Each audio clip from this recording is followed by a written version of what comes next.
12 жасар інім бір күнде 1000 теңге тауып жатыр. Қалай ол?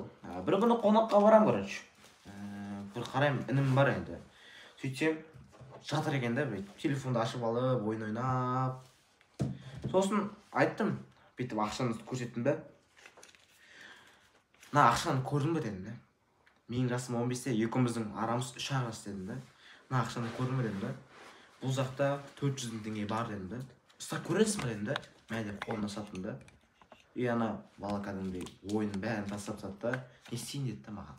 Сосын мен айттым, сен ойын ойнағың келеді, әрине мен де ойнағанмын дедім. Мен де кезінде жатып алып ойнаған дедім да.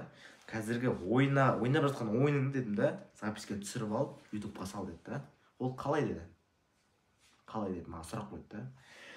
Сосын енді қонақта отырған екен, примерно бір жарты сағаттың ішінде бәрін түсіндіріп бердім. Жалпы ең бірінші нормальный телефон бар дедім да. YouTube канал ашасың дедім. Ашқаннан кейін әдемілеп атымды қоясың дедім да. Ол кезде біз американский ютубқа секірейін дедік та. Бірақ соңында енді Қазақстанға, жалпы енді қазақстанский ютуб аштық, сонымен жұмыс істеп жатырмыз қазіргі таңда. Сосын қазақстанский айттым да, қазіргі ойының бар дедім да, ойнап жатқанда соны записке түсіріп алып ютубқа сал дедім да. Ең бірінші канал ашасың дедім да. Атын нормально қойып, безендіріп деген дейді. Соны безендіресің дедім да. Оның бәрін өзім видео сабақта үйреткенмін, жалпы не істегенім бәрін. Сосын безендіріп болғаннан кейін айттым, видеоға түсіріп аласың дедім, әдемілеп дауыстарын бәрін. Ойнап жатқанымды деді да. Сосын монтаждайсың дедім. Сосын ютубқа видео саласың дедім да. Былай ютубта қалай видео салады, солардың бәрін көрсетіп бердім.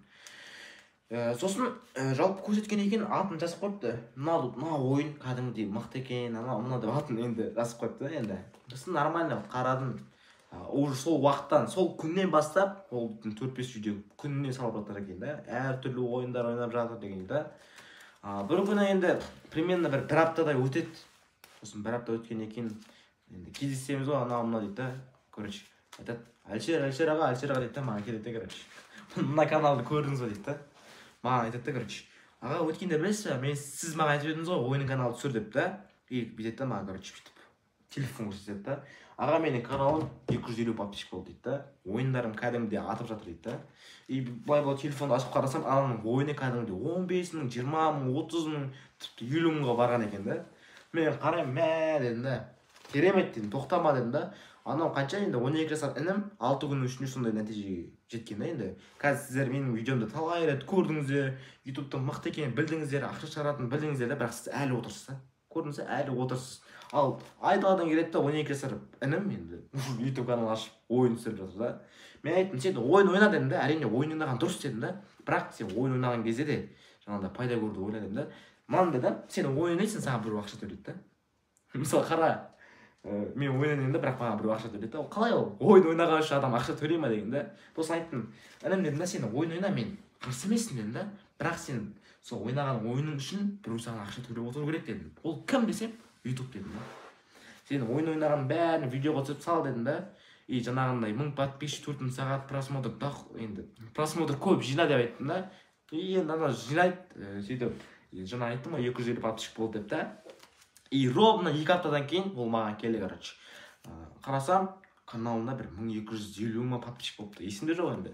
Сағатты асып кетті, 4500 ба, сондай сағат жатсапты. Ананың видеосы енді атып жатыр. Күніге 15 видеодан шортсқа ұзақ видео сала берген дедім да. Сосын келеді, короче, 1000 подписчикпен 4000 сағат асқан екен де бәрі. Әлшер аға дедім, мен бәрін жинап тастадым, мен не істеймін дедім да. Енді ана 12 жасар бала енді ол тіпті удостоверениесі жоқ та. Каналы қалай ақша шығарды, Каспи голдта жоқ та енді. Сен не істеймін, Каспи голд жоқ 12 жасар балада да. Сосын менің ағам бар, короче. Соң ағама Каспи голдтың бәрін тіркеп, жаңағы енді папасы ғой, папасы да, ағам деген папасы да. Соның Каспи голдтан тіркеп, аттестен тіркеп, енді жаңағындай папасы басында қорыққан. Сендер ақшамды алып алмай ма, ақшам кетіп қалай ма деп та кішкене қорқып жүрді. Сосын тоқтаған жоқ ана бала. Соған ризамын да. Бір айдан кейін монетизация полный бәрін қосты да, уже примерно бір айдан кейін қанша $100 түсірді ғой. Ана папасына Каспи голдтына ровно бір 47 мың теңге ма түсті ғой. 47 мың теңге түсті. Просто ойын ойнаған үшін ютуб оған ақша төледі да. Қазір елдер көп қой, ойын ойнап уақытын өткізеді да, бірақ ол ойын ойнайды да, ютуб оған ақша төлейді да. Қалай ол? Ақша төлейді ойын ойнаған үшін да. Ондай болатын болса елдер байып кетіп дейін ба деймін да. Солай ойын ойнап әкесінің жаңағы Каспи голдтан түседі. Анау енді баласы да қуанып жатыр, әкесі вообще түсінбей жатыр да, не болып кетті дейді, не болып кетті дейді да. Барам дедім да, барам мен. Әлішер, мен Каспий голдыма 47 мың теңге түсті дейді да. Қаяқтан түсті, біреу жіберді ма дейді да. Сосын айттым, інім дедім да, енді папасы бәрі отыр да. Інім дедім да, мен саған айттым ғой кезінде, саған ойын ойнаған үшін біреу төлеу керек дедім да. Вот саған төледі. Сен бір ай бойы ойын ойнап жүрдің дедім да, саған біреу 47 мың теңге төледі дедім. Біреу емес, ол той YouTube дедім. YouTube'тың бәрін түсіндіріп бердім. Осында YouTube'тан кем дегенде енді аз дегеннің өзінде 500 мың теңге табуға болады дедім. Енді осылай өзімнің ақшаны көрсеттім. Міне мен бір айда тапқан табысым 400 мың теңге дедім. 15 жасымда 400 мың теңге таптым. Ана бала менен 3 жас кішкентай. Енді сіздер білмеймін, менен үлкен шығарсыздар, менен кіші шығарсыздар, білмеймін да. Бірақ 12 жасар істеген баланы сіздер не үшін істей алмайсыздар деймін да. Әлі отырсыздар, 2-3 видео көріп тұрсаңыздар да. Уже нақты іске көшетін кездер болды ғой, ойларсыздар. Мә, YouTube-пен айналысу керек еді деп отыра бересіздер да. Ана бала уже 12 жастағы бала уже ақшаны ойлап кеткен да. Уже келесі мен 100 мың теңге табуым керекпін деп та. Уже мен андай қымбат телефондар алуым керекпін деп ойлап жүр да. Соның ниетіне қалдым да. Ода миына не зат кірді, миына қандай сөз кірді да. Сенің ойын ойнаған үшін біреу ақша төлеу керек деді да. Анаған күнделікті ойын ойнап, кайфовать етіп, ойын ойнап ақша тауып жатыр да. Сенесіздер ме? Ойын ойнап ақша тауып жатыр да. Нереально ғой, қазір көп адамдар бар, тіпті 18 жас, 19 жастағы адамдар бар. CS:GO ойнап отырады да енді. Бірақ просто ол ойнаған үшін жаңағы адамдар оған төледі да. Ал жаңағы ініме ол ойнайды да, бірақ сол ойын ойнаған үшін мә деп береді да. Нереально ғой, нереально да, шын айтайын да. Сосын канал монетизация жеткен, короче, канал көтеріліп отыр, масқара көтеріліп жатыр, тіпті мен өзім қызық кеттім да енді. Енді болады ғой енді, жалпы жақсы жүргізіп жатыр екен да. Сосын ең көп тапқаны енді примерно бір 200 мыңдай ғой, 200 мың теңге. 200 мың теңге тапты, ең көп табысы да Каспий голдтан түскен. Бір қарасам папасы да канал ашып жүргізіп кеткен ғой. Енді 200 мың теңге түскеннен кейін кім жүргізбейді енді, әрине. Сосын ана бала өзінің жаңағы қымбат телефон алған, Samsung қандай? S21 ма, сол 300 мыңға алыпты енді қосып. Сосын ойын түсіріп кеткен, енді алда уақытта компьютер аламын дейді, 500 мың теңге жинап, полный игровой компьютер, ё-моё.